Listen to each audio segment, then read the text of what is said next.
jadi dingin. Nah, kebetulan di studio telah hadir, kita akan ngomong seputar sistem transportasi yang menyangkut daerah pariwisata. Kan kita kenal kota Jogja, Yogyakarta sebagai destinasi wisata. Apa kita sudah punya cukup strategi untuk mengampu kunjungan teman-teman wisatawan dari luar daerah atau dari asing untuk ke Yogyakarta?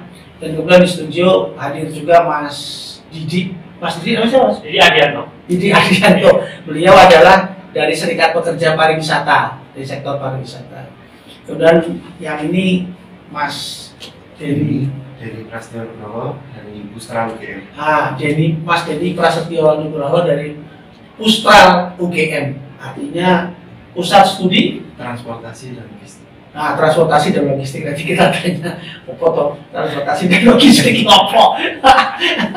Dan saya cuma mau ngulik ini yang lagi rame ini. Kalau nanti kita tanya Mas Denny sama-sama itu kalau otopet, kalau apa sepeda listrik itu saya gini rame di Malioboro, itu kira-kira bahaya apa enggak ya? Kemudian bagaimana sistem mengintegrasikannya dan segala macam. Baik, kita tanya dulu ke Mas Didi. Mas Didi di Prambanan ya? Iya, saya mewakili KSPSI Pariwisata, namun di kantor ya, di Taman Wisata Candi Borobudur Prambanan dan Bogor. Oh gitu ya. Mas, itu banyak nggak pengunjung ke sana? Kalau sebelum pandemi kita ya di Prambanan sampai 2 juta wisatawan. 2 juta wisatawan? Ya. Setiap apa, Mas? Setiap tahun. Setiap tahun 2 juta? Iya. Tiketnya berapa, Mas? Tiketnya 40 sampai 50 ribu. Wah, kali 4 juta. Akeh banget. Terus, Mas, kemudian kalau sekarang kan sudah mulai menggeliat lagi, Mas. Iya, pasca pandemi. Iya. Kebanyakan para wisatawan itu ke Prambanan itu menggunakan kendaraan umum atau kendaraan pribadi, Mas Didi? Iya, kalau sementara ini yang pasca pandemi banyak grup sekarang yang sudah masuk di rombongan-rombongan dari pelajar umum itu. Kalau sekarang kan banyak yang pakai bis ya, yang pakai bis. Ya, kalau yang dulunya di wisata Prambanan itu sering sekali banyak wisatawan setelah dari Bandara Sucipto itu ke Prambanan pakai Trans Jogja. Oh, pakai Trans Jogja Pak. Ada juga dari yang stay di Malioboro itu yang kawasan Pradokaman, Sosrawijayan itu wisatawan backpackers itu banyak juga yang pakai kendaraan Trans Jogja. Relatif ada jalur yang memang langsung ke Prambanan ya, jurusannya kan ada. Oh, jadi betul-betul dia menggunakan angkutan umum untuk menuju ke tempat wisata. Itu jam-jamnya jam berapa, Mas, kira-kira? Karena jamnya angkutan umum kan terbatas ya. Iya. Kalau jamnya biasanya sih jam-jam pagi sampai sore ya. Untuk Prambanan kalau siang hari kan panas itu. Memang sore ya, kebanyakan sore ya. Nanti lanjut nonton Ramayana, nanti pulangnya kan masih Trans Jogja kan masih ada ya? Masih ada, tapi kadang memang jam 9:30 ada tutup kan. Itu naik apa biasanya? Biasanya ada pakai itu yang pakai layanan armada yang armada online gitu ya. Oke. Mas, kalau misalnya Mas Didi, jadi pertanyaan saya kedua itu kalau untuk kapasitas parkirnya itu di kapasitas parkirnya di parkir Prambanan itu gimana, Mas? Kalau secara umum pas peak season kapasitas parkir masih mencukupi karena memang kita ada yang utama, nanti juga kita kalau misalnya pas peak season kita sudah cadangan parkir. Oh gitu ya? Di area-area tertentu itu dan segala macam gitu. Oke. Kita sekarang atur flow wisatawan kan itu. Di Prambanan ada in outnya yang sampai ke Candi Sewu itu sampai muter itu yang bisa. Ada itu, ada transportasinya ada. Transportasinya juga ada, cuma kita sediakan kendaraannya. Oh gitu. Wisatawan. Gitu ya. Oke. Nanti kita akan tanya lagi Mas Didi. Ini yang terkait dengan angkutan umum nih, Mas Denny. Jadi kalau angkutan, bagaimana sih sebetulnya harusnya sistem transportasi, terutama angkutan umum ke tempat-tempat pariwisata itu gitu. Apa Mas harusnya? Ya, kalau dilihat ya. Agak maju Mas ini mic-nya. Ya, siap. Ya. Jadi kalau kita lihat sebenarnya kota Jogja kita ini memiliki suatu kelebihan. Apa Pak? Jadi yang pertama ya, kalau lihat kita itu kan sebenarnya punya 2 bandara nih. Nah, kalau yang pertama di Bandara Sucipto yang paling dekat tadi sampaikan Mas Didi di kalau mau menuju ke Prambanan. Jadi di Bandara Sucipto itu awalnya dulu memang satu-satunya yang terintegrasi dengan moda yang lain. Jadi ada kereta apinya, Trans Jogjanya juga ada, pemandu moda atau damrinya ada, taksi atau angkutan sewa ada, kendaraan pribadi pun juga ada. Ini yang menjadi salah satu contoh yang paling bagus. Demikian pula ketika kita akan membangun, karena memang kapasitasnya itu yang sudah tidak memungkinkan di bandara YIA itu, semuanya dibuat seperti terintegrasi seperti di Arsipto. Ada kereta bandaranya, ada pemandu modanya, bisnya ada, taksi ada, dan semuanya sudah disiapkan untuk kemudahan akses menuju ke pusat kota. Nah, dari dua akses ini sebenarnya kan kalau yang untuk global atau wisatawan asing, ini kan memang di YIA, Pak. Dan YIA ini kan target kita utama itu kita sudah ada kereta bandara dan cukup cepat sekali menuju ke pusat kota dengan biaya yang sangat murah. Nah, tadi sampaikan juga Mas Didi bahwa kalau tipe wisatawan sebenarnya memang ada dua, satu yang rombongan, nah satu lagi yang backpackeran. Ini memang masing-masing memiliki karakter yang berbeda. Nah, kalau yang rombongan ini otomatis mereka umumnya akan sudah ada istilahnya misalnya sudah ada memiliki angkutan yang mereka sudah disiapkan gitu ya. Sudah disiapkan. Nah, yang menjadi PR kita sebenarnya yang harus disediakan adalah untuk yang backpacker atau mungkin hanya rombongan bertiga, teman-teman dan lain-lain. Nah, ini yang harus disiapkan. Nah, pemerintah dalam hal ini kalau kita lihat sebenarnya dengan adanya kereta bandara, kemudian dengan angkutan umum yang ada di bandara itu akan mudah sekali masuk ke dalam pusat kota Jogja. Nah, yang menjadi PR kita itu sebenarnya tadi disampaikan, bagaimana kita bisa menangkap, kalau kita lihat kan pusat nanti ketika turun itu adalah di stasiun-stasiun kereta. Iya, stasiun kereta kayak Tugu gitu ya. Ya, seperti Tugu. Ketika wisatawan sampai Tugu, mereka harus naik apa, menuju kemana, dan ini yang harus disiapkan. Oh, maksudnya informasinya gitu, Mas? Termasuk informasinya. Jadi ketika kita di bandara, kita sudah tahu misalnya, oh saya naik kereta bandara, turun di Tugu, kalau saya mau ke Prambanan, saya naik apa, itu paling nggak sudah ada bekal. Sudah ada bekal informasinya. Iya, betul. Kalau sekarang yang sekarang masih minim ya itu informasi. Kalau sekarang sebenarnya dengan adanya Trans Jogja ya, itu kan sudah ada aplikasinya. Cukup mudah. Jadi memang apa ya, kita dengan adanya teknologi informasi ini luar biasa membantu kita juga, termasuk dari sisi pembiayaan. Biaya pun sekarang sudah cashless dan sangat mudah. Tinggal ya tadi bagaimana informasi ini mudah diakses oleh orang-orang yang ingin menggunakannya. Oke. Teman-teman sekalian, ternyata kita punya sistem moda transportasi atau sistem transportasi wisata yang sudah terintegrasi ya. Seperti kata Mas Denny, jadi dari bandara, kalau dulu modelnya ada Adi Sucipto, kemudian sekarang ke YIA di Kulon Progo juga sudah memiliki satu sistem transportasi yang terintegrasi. Ada keretanya, ada apa nih? Angkutan umumnya, ada damrinya, kemudian pemandu moda dan berbagai hal. Nah, pertanyaannya adalah tadi Mas Denny mengatakan yang belum kita antisipasi secara maksimal kali ya Mas. PR ya Mas, jadi PR itu adalah teman-teman wisatawan yang backpackeran, di mana orang-orang mereka berangkat bertiga, berempat di stasiun, juga informasinya harus diperbanyak mengenai sistem moda transportasi di mana. Baik. Pertanyaan kedua nih Mas Denny, sekarang begini, kalau ketika ada nggak sebetulnya di pemerintah Jogja grand design strategi transportasi, Mas?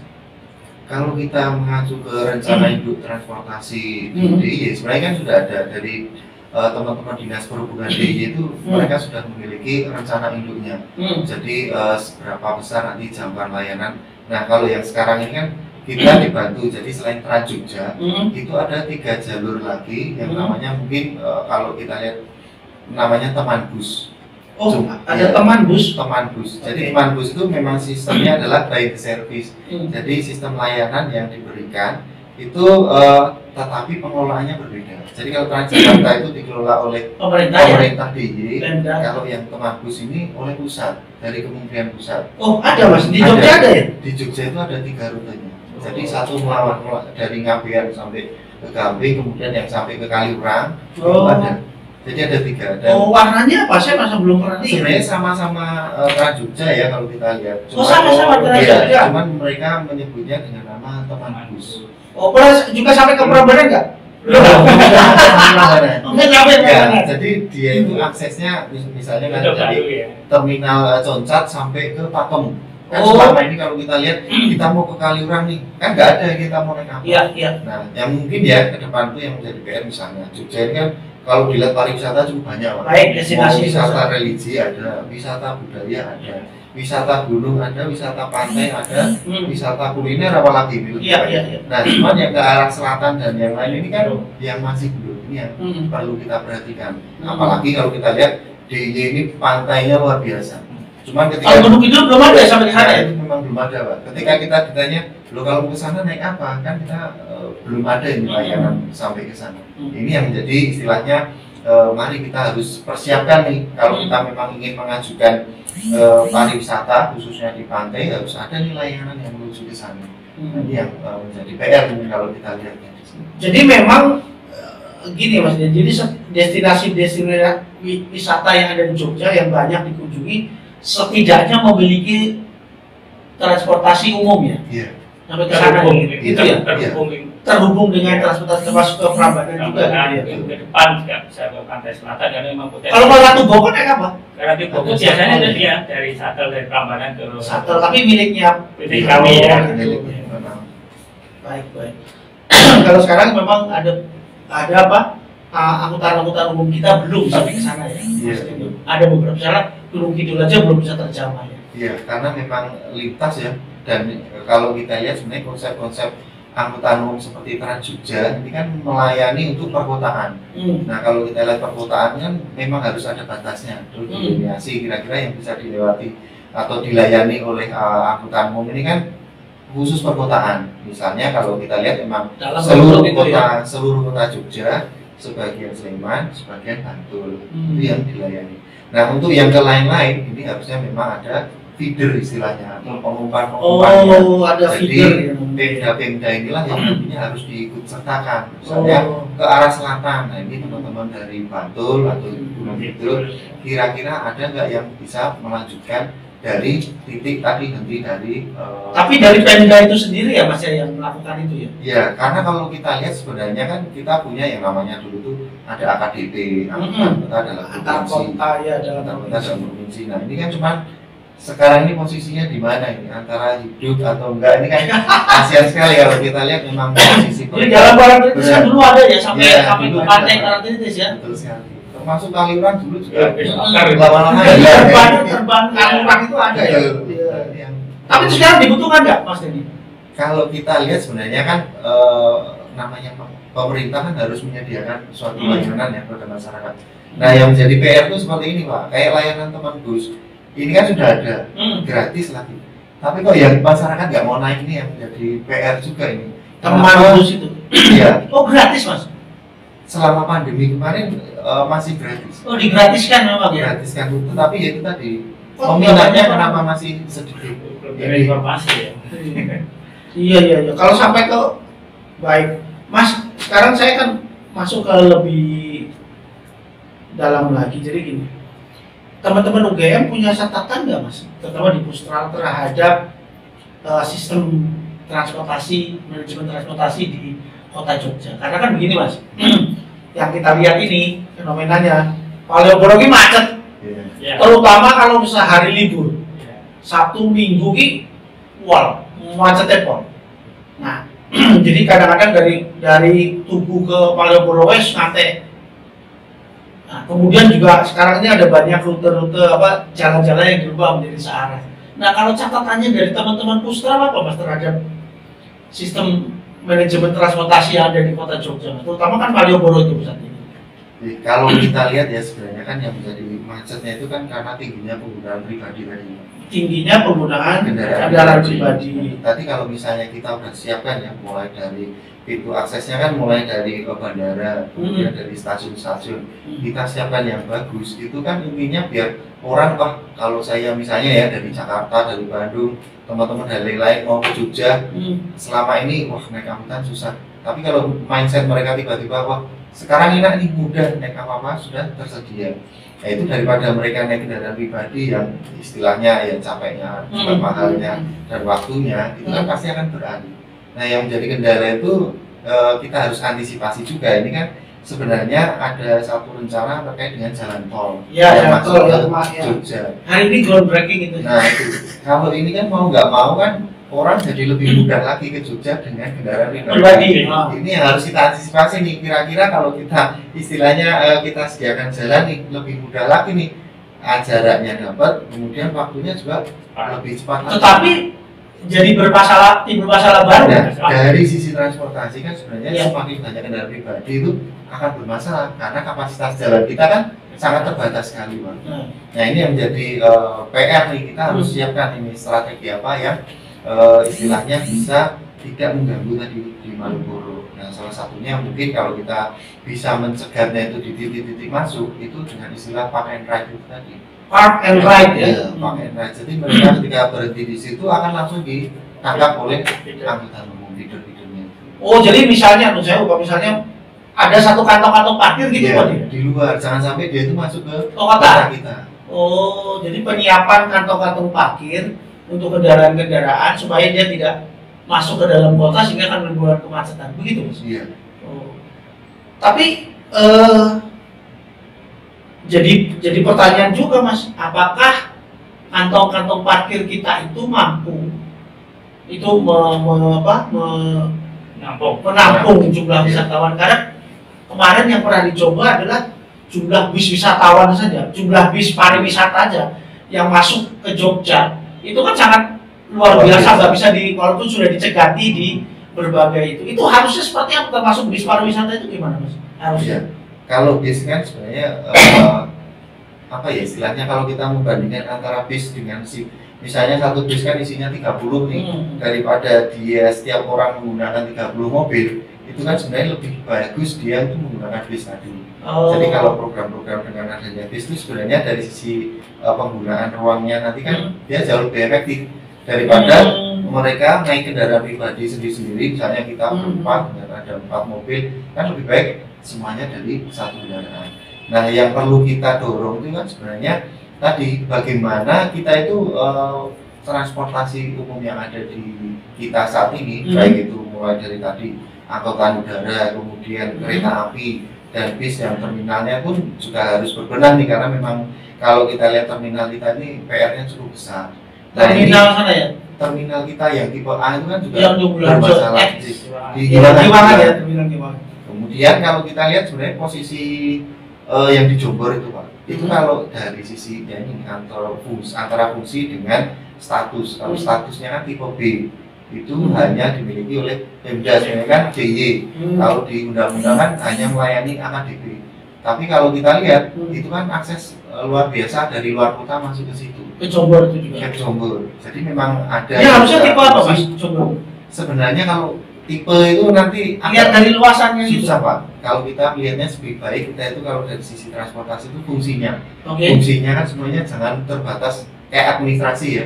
Kalau misalnya kayak saklek kendaraan yang dari luar provinsi harus masuk terminal tipe A, mau nggak mau harus ke Giwangan. Apa padahal rumahnya di Jombor, tapi turunnya di Giwangan nggak mau.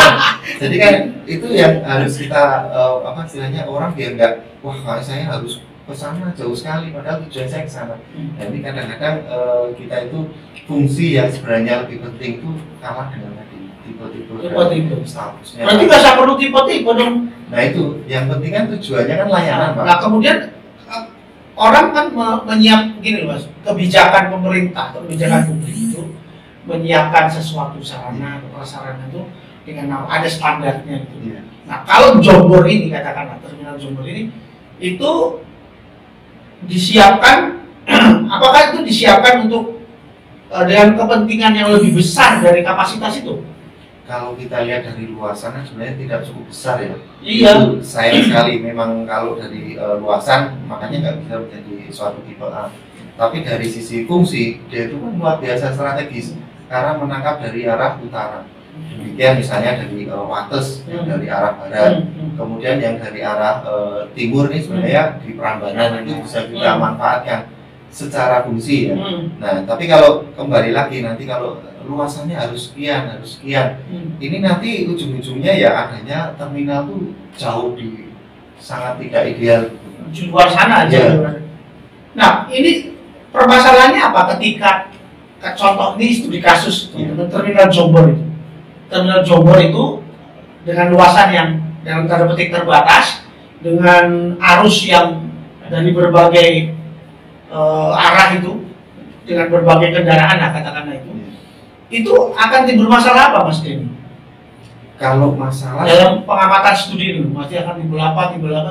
iya, kalau yang jelas itu jelas kreditnya ya, karena memang kalau kita lihat apalagi nanti pengembangannya dari Prambanan menuju ke Borobudur itu kan satu kesatuan ya, itu mau nggak mau kan kalau dari sisi transportasi jalannya itu yang akan dilewati. Nah, sisi satunya lagi adalah kredit, jelas semakin banyak orang akan bergerak ke arah utara dan selatan. Tapi di sisi lain kita kan lebih senang karena terminal kita hidup lagi nih, banyak kendaraan yang masuk, penumpang pun semakin meningkat. Ini kan dari sisi transportnya kan kita bagus, tinggal bagaimana kita tadi mengaturnya supaya flow-nya itu tetap lancar. Baik, Mas Mas Didi, kalau ada nggak dari jumlah wisatawan yang datang Mas di Candi Prambanan ya, katakan itu, antara domestik dengan wisatawan asing lebih banyak Mas? Secara umum wisatawan asing kami catat 200-an ribu per tahun. Per tahun. Kalau yang domestik yang 4 juta itu? Yang 2 juta. 2 juta itu. 1,8 ya. 1,8 itu. Jadi lebih banyak itu. Tapi selama ini ada problem masalah transportasi nggak tuh mereka? Kalau secara umum kan domestik banyak kan yang pakai kendaraan yang tadi agak spesial, tadi kan nyata minat wisatawan yang memang di sana di negara asalnya memang terbiasa menggunakan transportasi publik, jadi mungkin terkait dengan Trans Jogja mungkin kedepannya mungkin tetap harus di upgrade ya terkait dengan layanan wisatawan tadi, dan juga mungkin di Prambanan ada stasiun Prambanan, stasiun kereta api. Prambanan itu mungkin nanti bisa di linked dengan kereta yang ada di Tugu ataupun nanti dengan yang ada di bandara. Jadi informasi bahwa bisa naik mode transportasi kereta api nanti turun di stasiun Prambanan. Bahkan nanti itu diaktifkan lagi itu maksudnya tadi. Dan sebenarnya sebetulnya masih belum ada berhenti. Pakai KRL kan KRL ya. Prambanan itu ada, cuman dari Prambanan ke Prambanan itu dari stasiunnya ke candinya itu ya. ya. Ada stasiunnya itu kan sini Prambanan, sini Makbuwo, tengah-tengahnya itu ada stasiun Kalasan. Sekarang tidak aktif. Nah, yang aktif yang di Prambanan itu ya. Cuman yang dari sini itu tadi, karena di sini sudah wilayahnya itu Jawa Tengah, batas administrasi DIY itu hanya sampai di depannya Prambanan. Ya Trans Jogja cuma situ aja Pak. Nggak bisa kesana Kelaten ya sudah. Jadi kita itu kadang permasalahannya, nah ini tinggal sedikit lagi buat sekalian gitu, dari sisi transport. Ya. Ini kan sekalian deket banget itu Pak. Iya. Cuman kan ini udah wilayah di Jawa Tengah, nggak bisa lewat. Itu masalah administrasi itu kadang membatasi Pak. Administrasi itu kadang-kadang membatasi ya. Administrasi jadi mau nggak mau berhentinya di depannya itu. Seperti Mas Didi bilang di depan Prambanan itu titiknya di situ Pak, nggak bisa lewat. Itu padahal kalau hari libur, hari Idul Fitri dan segala macam itu macetnya luar biasa itu masih jalan di Prambanan itu kan luar biasa ya. Baik, Mas, rekomendasinya diperlebar nggak jalan-jalan di DIY itu? Kalau menurut kalau kita nggak bisa sih direkomendasi. Sebenarnya gini, kita itu punya keuntungan ya. Jogja ini kan sebenarnya luar biasa. Apalagi kalau kita lihat kan dominasi dari anak-anak muda itu luar biasa. Nah, seperti momentum kemarin itu selama pandemi kan di luar dugaan, ternyata booming sepeda atau penggunaan kendaraan tidak bermotor ini kan luar biasa. Sepeda-peda menjadi langka, susah dicari, minatnya luar biasa. Kalau kita lihat pun semakin banyak pengguna.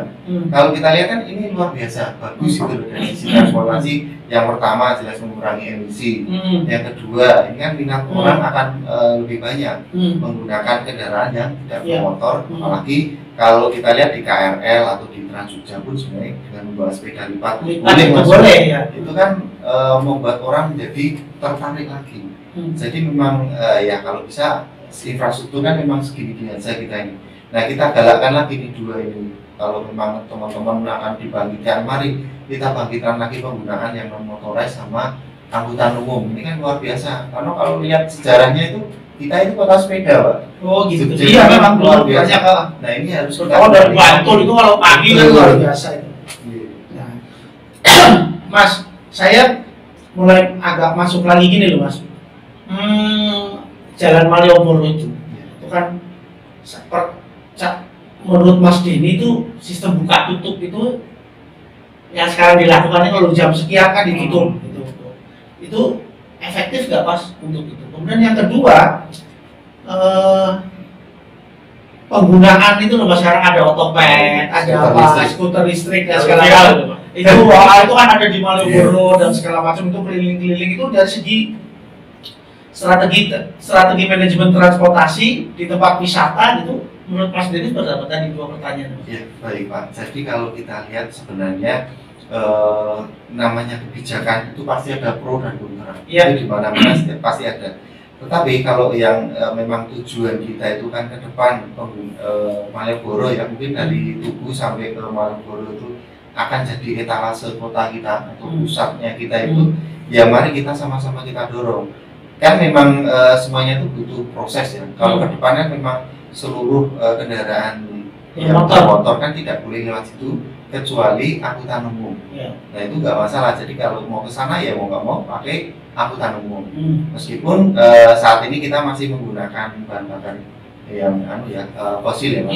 Tapi kan ke depan ini sudah banyak nih rencana-rencana bahwa bis tenaga listrik atau dengan baterai itu sudah akan dikembangkan. Ini akan bisa kita gunakan di jalur-jalur yang tadi misalnya Malioboro atau sampai Tugu itu hanya bisa dilalui oleh kendaraan yang ramah atau lingkungan. Nah itu memang ya namanya pro kontra ya, kita harus dukung karena ini untuk kebaikan. Dan kalau kita lihat kan semua orang sekarang mencontoh dari Jogja. Jogja itu pedestriannya luar biasa bagus, lebar, orang jalan juga nyaman, ditata. Istilahnya kita ya kalau melihat seperti orchard di Singapura lah, orang jalan nyaman dan lain-lain.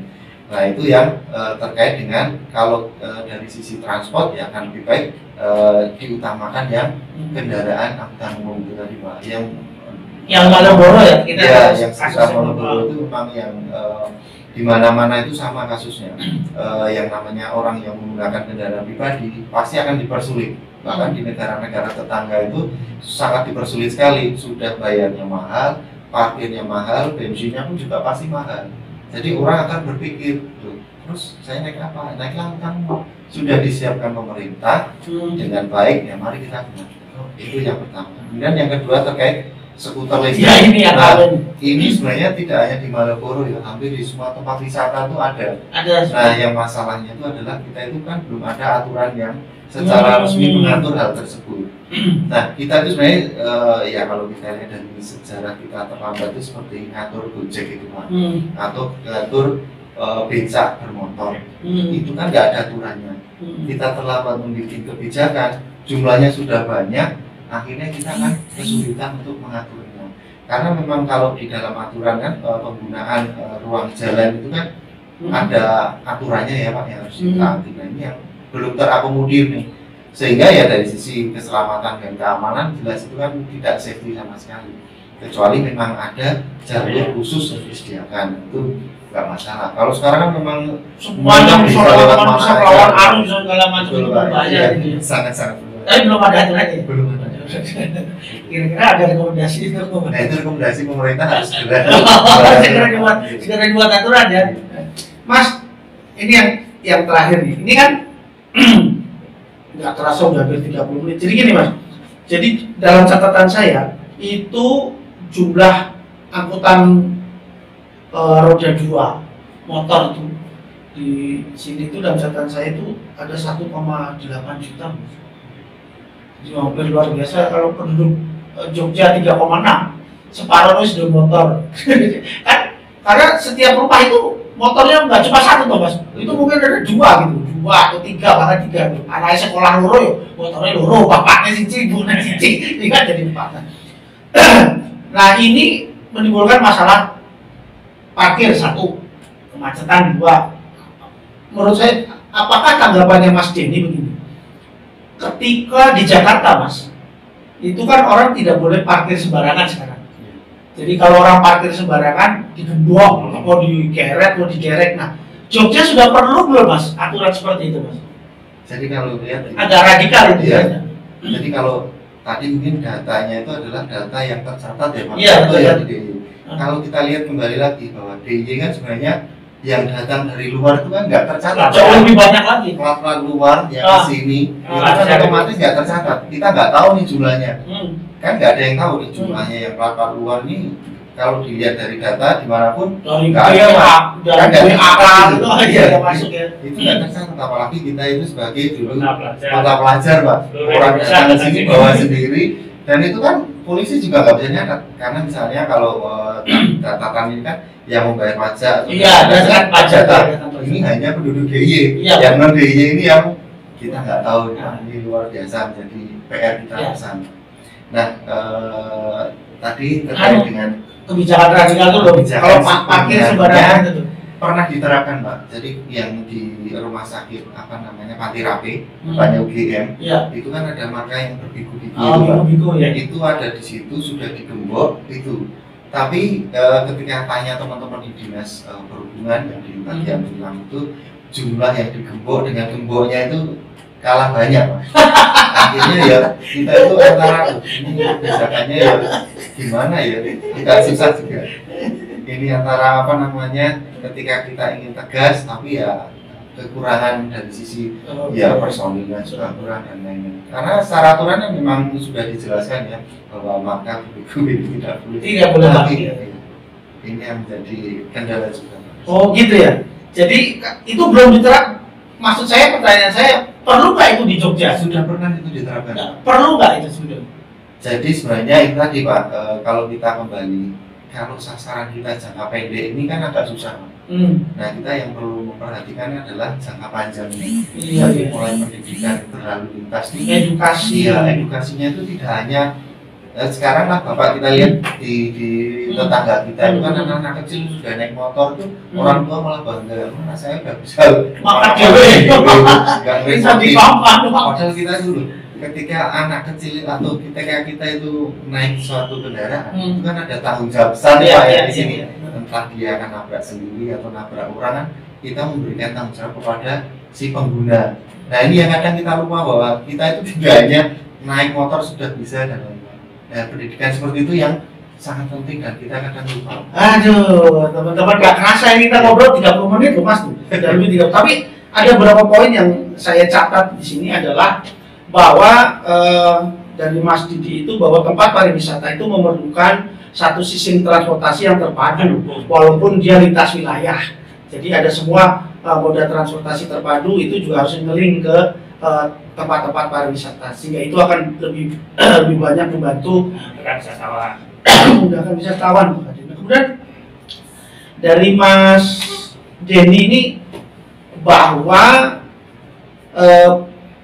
kemacetan itu bisa direm atau dikurangi dengan sistem transportasi umum juga yang terintegrasi, kayak dari bandara kemudian diada, sehingga mengurangi volume jumlah kendaraan pribadi yang masuk ke dalam kota, dan ini juga perlu dipikirkan menjadi penting. Kemudian ada lagi bahwa di tempat-tempat wisata itu sebaiknya bekerja sama dengan lintas kabupaten, ada transportasi feeder yang bisa mengantarkan orang itu dari misalnya ke Parangtritis, ke Kaliurang, ke Gunung Kidul bahkan transportasi feeder. Nah siapa yang mengelola feeder ini harusnya memang ada koordinasi dengan pihak Pemda setempat, sehingga Yogyakarta sebagai destinasi pariwisata, orang tidak akan bertanya-tanya lagi naik apa nih aku mau ke sana, karena semua sarana transportasi ada di sana. Aku mau ke Parangtritis ya, Anda tinggal ke Pojok Benteng, nanti di sana akan ada feeder yang akan sampai ke Pantai Parangtritis umpamanya. Gunung Kidul ini akan ada,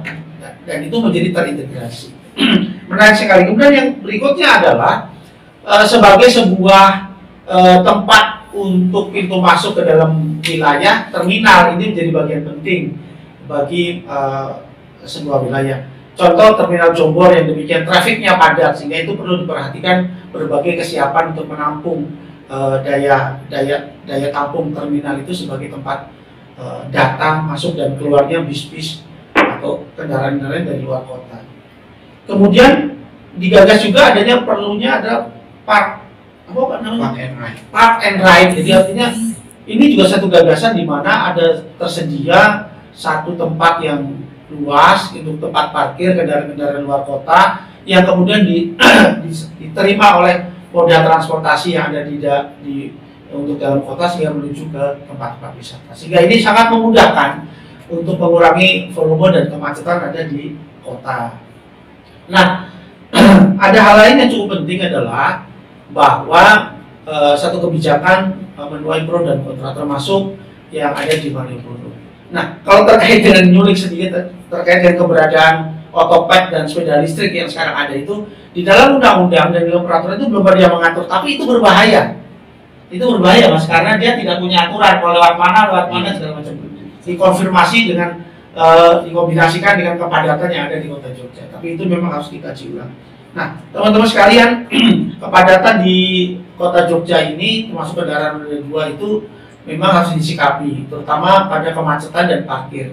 Pernah dilakukan satu kebijakan radikal yaitu seperti di Jakarta dengan menggembok atau menderek kendaraan yang parkir di luar tempat parkirnya. Nah, ini menjadi tapi setelah dilakukan ternyata kita kekurangan di sumber daya manusia dan sarana, jumlah gembok sama sepeda motornya lebih banyak sepeda motornya.